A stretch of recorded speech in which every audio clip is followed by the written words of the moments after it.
नमस्कार बच्चों, हम श्रीमद् भगवत रामायण पढ़ रहे हैं।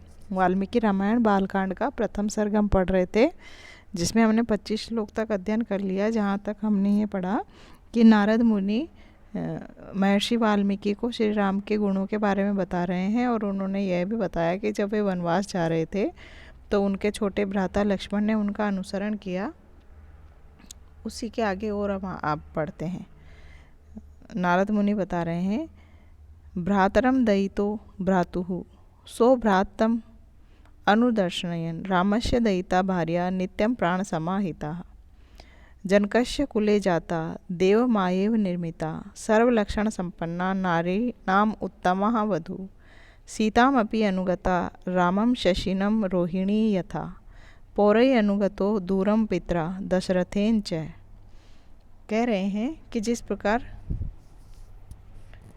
लक्ष्मण ने तो अपने भाई का अनुसरण किया ही, उसके बाद में बता रहे हैं कि राम की जो पत्नी थी, जो कि उनको प्राणों के समान प्रिय थी, प्राणों के समान प्रिय लगने वाली और सदैव ही हितकार्यों को करने वाली, राम के हितों को करने वाली, वह समस्त प्रकार के शुभ लक्षणों से परिपूर्ण रहने वाली और सभी नारियों में श्रेष्ठ राजा दशरथ की पुत्र वधू सीता, जो कि श्री राम की पत्नी, उनका अनुसरण किया। सीता ने भी उनका अनुसरण किया। कैसे? जिस प्रकार रोहिणी अपने पति चंद्रमा का अनुसरण करती है। रोहिणी नक्षत्र है, वह चंद्रमा की पत्नी कहा जाता है। तो कह रहे हैं कि जिस प्रकार रोहिणी नामक नक्षत्र चंद्रमा का अनुसरण करता है, वैसे ही सीता ने भी श्री राम का अनुसरण किया। उस समय पिता दशरथ के द्वारा और अयोध्यापुरी के निवासियों के द्वारा बहुत दूर तक श्री राम का अनुगमन किया गया। पौरे अनुगतो दूरम पित्रा दशरथेन च। यानी कि कहने का तात्पर्य यह है कि श्री राम के जीवन वृत्त की घटनाओं को बहुत तेज़ी से आगे बढ़ाते हुए नारद मुनि वाल्मीकि को बता रहे हैं कि निष्कासित किए जाने पर अयोध्या से बाहर केवल राम ही नहीं गए थे, अपितु राम के साथ उनके छोटे भाई लक्ष्मण, राम के अत्यंत प्रिय पात्र थे, वे गए थे। श्री राम के प्रति सदैव आदर का भाव रखते थे, तो वे भी उनके साथ गए थे। और जिस प्रकार रोहिणी, जो कि चंद्रमा की धर्म पत्नी कही जाती है, चंद्रमा का अनुसरण करती है, चंद्रमा के पीछे पीछे चलती है, वैसे ही श्री राम की पत्नी सीता भी उनके पीछे पीछे चली, उनके निष्कासन के समय उनके साथ ही गई। तो यह सब कुछ, और उसी प्रकार पिता दशरथ के द्वारा भी तथा अयोध्यापुरी में निवास करने वालों के द्वारा भी बहुत दूर तक श्री राम का अनुसरण किया गया। यानी कि वे सब उनके पीछे पीछे बहुत दूर तक गए।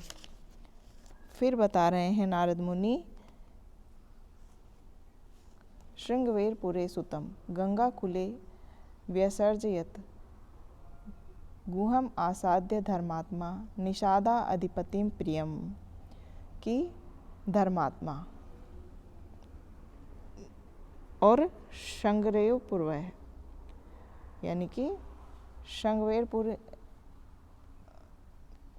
धर्म को अपनी आत्मा के रूप में धारण करने वाले श्रृंगवेरपुर में अपने प्रिय मित्र निषादों के राजा, निषादाधिपति, निषादों के राजा गुह नाम का राजा है, उसको गंगा नदी के तट पर प्राप्त करने पर सारथी सुमंत्र को वापस लौटा दिया गया।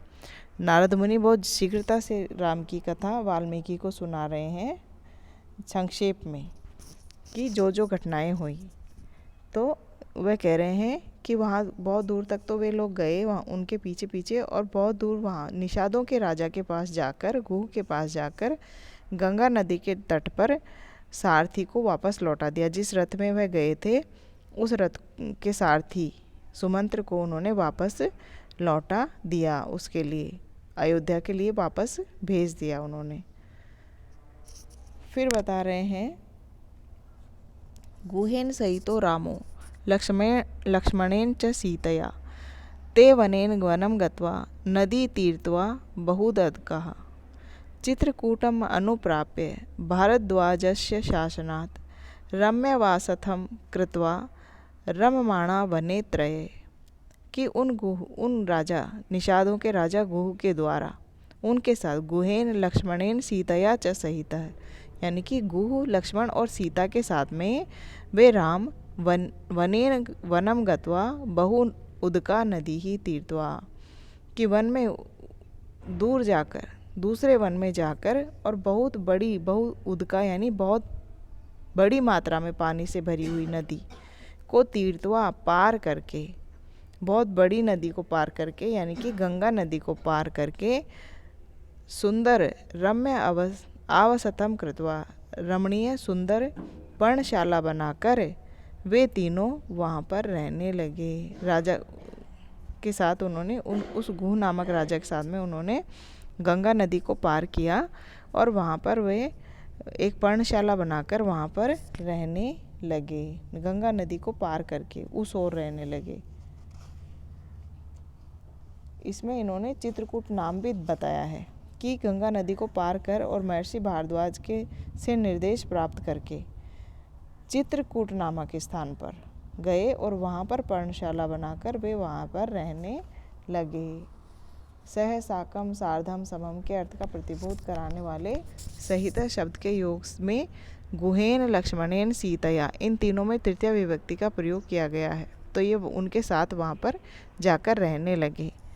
फिर कह रहे हैं देव गंधर्व संकाशा तत्र ते न्यवसन सुखम चित्रकूटम गते रामे पुत्र शोकातुर स्तथा राजा दशरथः स्वर्गम जगाम विलपन सुतम गते तु तस्मिन् भरतो वशिष्ठ प्रमुखै द्विजै नियुज्यमानो राज्यय न एतत् राज्यम महाबलः स जगाम वनम वीरो राम पाद प्रसादकम, कि वे श्री राम देव गंधर्व संकाशा तत्र ते न्यवसन सुखम,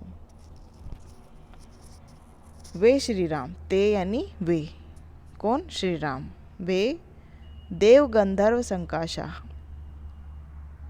देवताओं और गंधर्वों के समान ही सुखम विन्यवेशन, सुख के साथ में रहने लगे। देवताओं और गंधर्वों के समान सुख के साथ वहाँ रहने लगे, सुखपूर्वक वहाँ रहने लगे। तथा चित्रकूटम गते पुत्र शोकातुर राजा दशरथ सुतम विलपन स्वर्गम जगाम, और वहाँ उधर चित्रकूट से परे, वे तो चित्रकूट में सुखपूर्वक रहने लगे और वहाँ से परे दूसरी जगह पे वे राजा दशरथ पुत्र के शोक में, पुत्र चला गया है वन में रहने के लिए, उस शोक के कारण अत्यधिक विलाप करते हुए स्वर्ग को प्राप्त हो गए। तस्मिन् तु गते वशिष्ठ प्रमुखै द्विजय राज्याय नियुज्यमान है महाबल भरतः राज्यम न एच्छत। उसके बाद में वशिष्ठ आदि, वशिष्ठ जो इक्ष्वाकु वंश के गुरु थे, उनके और अन्य प्रमुख ब्राह्मणों के द्वारा राज्य पर राजा के रूप में भरत का राज्याभिषेक करने की इच्छा प्रकट की गई, क्योंकि राजगद्दी जो है वह कभी भी खाली नहीं रहती है। महाराज दशरथ के निश्चित रूप से स्वर्ग को चले जाने पर महर्षि वशिष्ठ आदि मुख्य जो विद्वान थे, अन्य ब्राह्मण और राज्य के, उन्होंने राज्य की सत्ता संभालने के लिए नियुक्त किए जाने वाले कैकेयी के पुत्र भरत, महाबली भरत, इसमें दिया हुआ है कि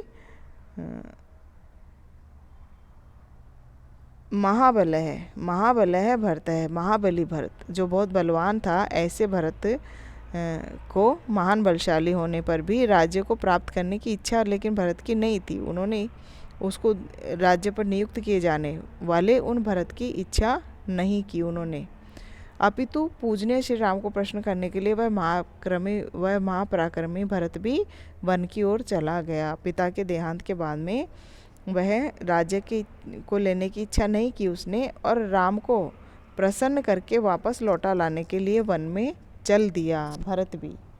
उस चित्रकूट नामक स्थान पर राम तो बड़े सुख से रह रहे थे, लेकिन दूसरी तरफ अयोध्या में जो दशरथ थे वह राम राम पुकारते पुकारते राम के चले जाने के कारण विलाप करते हुए स्वर्ग को चले गए। और जब भरत को उन्होंने राज्य का अधिकार नियुक्त किया था, उसने राज्य लेने से इनकार कर दिया और राम को प्रसन्न करने के लिए वन की ओर चल दिए।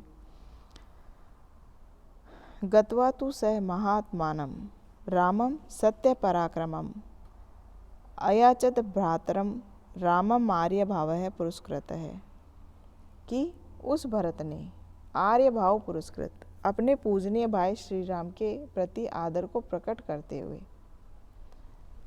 उस भरत ने स आर्य भाव पुरस्कृत तू गत्वा सत्य पराक्रमम महात्मनम भ्रातरम रामम अयाचत, राम से याचना करी। देखिए किस प्रकार कि भरत ने निश्चित रूप से वहाँ जाकर अपने पूजनीय श्री राम के प्रति आदर भाव प्रकट करते हुए और सत्य पराक्रमी और महान आत्मा वाले अपने भाई से याचना करने लगा। सत्य पराक्रमी और महान आत्मा वाला कौन? भरत। ऐसा वह भरत अपने भाई श्री राम से उसने याचना की, भाई से याचना करने लगा।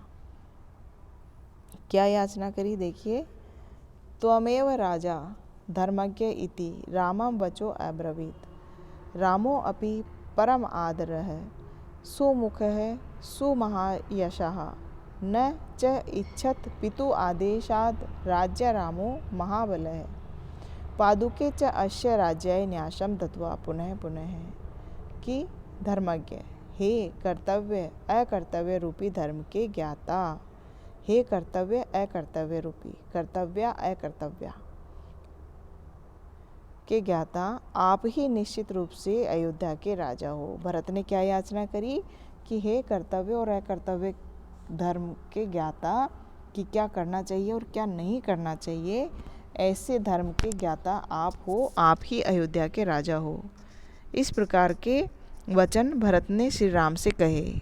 परम उदार हृदय वाले और सुंदर मुख वाले, सुंदर ढंग से प्रतिज्ञा पालन रूपी महान यश से सुशोभित और महान बलशाली श्री राम ने भी, रामो अपि, राम ने भी परम आदर और सुमुख और सुमहायश, अच्छे सुंदर मुख वाले और महान यश वाले उन्होंने भी न इच्छत पितु आदेशात राज्यम, कि पिता के आदेश के अनुसार राज्य नहीं लेने की इच्छा बता दी, कि वह भी नहीं माने वापस आने के लिए। पिता के आदेशानुसार अयोध्या के साम्राज्य को प्राप्त करने या स्वीकार करने की इच्छा नहीं की, अपितु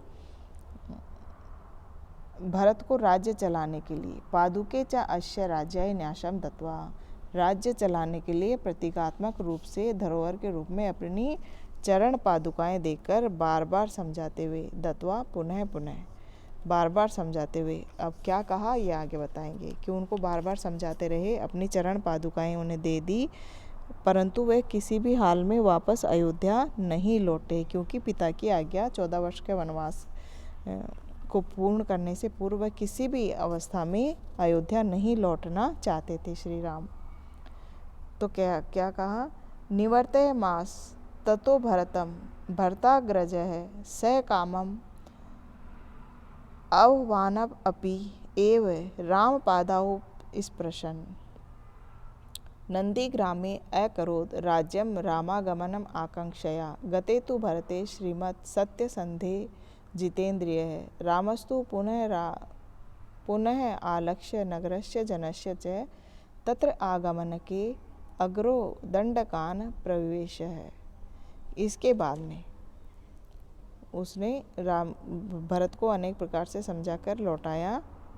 उसके बाद भरत ने भरत के जो बड़े भाई श्री राम ने बार बार समझाकर भरत को निश्चित रूप से निवर्तमायास ततो भरतम भरताग्रज, निवर्तन लौटा दिया, निश्चित रूप से वापस लौटा दिया उस भरत को उन्होंने श्री राम ने।